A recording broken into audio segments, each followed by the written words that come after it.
आपको बताएं कि सेनेटर इरफान सिद्दीकी का इस्लामाबाद जिला इंतजामिया के अफसरान के अदालती इख्तियारात से मुतालिक बिल लापता होने के केस में सेनेट कमेटी बराए दाखिला ने वजीर आजम हाउस से रिपोर्ट तलब कर ली है। मजीद जानते हैं टॉन न्यूज़ के नुमाइंदे नादिर गुरामानी से। जी नादिर, अपडेट कीजिएगा इस हवाले से।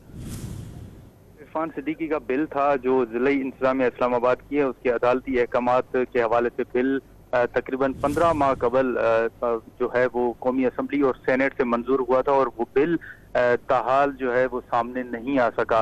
इरफान सिद्दीकी ने इस मामले पर स्पीकर कौमी असम्बली और वजारत पार्लिमानी उमूर को भी खतूत लिखे थे और कहा था कि उनका बिल जो है दोनों ऐवानों से मंजूर होने के बाद उस बिल का ताहाल कोई अता पता नहीं है। उन्होंने दाखिला कमेटी को भी खत लिखा और दाखिला कमेटी में आज इरफान सिद्दीकी ने यह मामला रखा कि तकरीबन 15 माह गुजर गए हैं लेकिन ताहाल जो बिल है उसका कोई पता नहीं कि वो बिल इस वक्त कहाँ पर है। इस हवाले से कमेटी ने यह फैसला किया है कि जो वजीर आजम के सेक्रेटरी हैं उनको तलब किया गया है और वजारत पार्लिमानी उमूर के सेक्रेटरी हैं उनको भी तलब किया गया है और सेनेटर इरफान सिद्दीकी का बिल लापता होने से मुतल्लिक वजीर आजम हाउस से रिपोर्ट भी तलब कर ली गई है।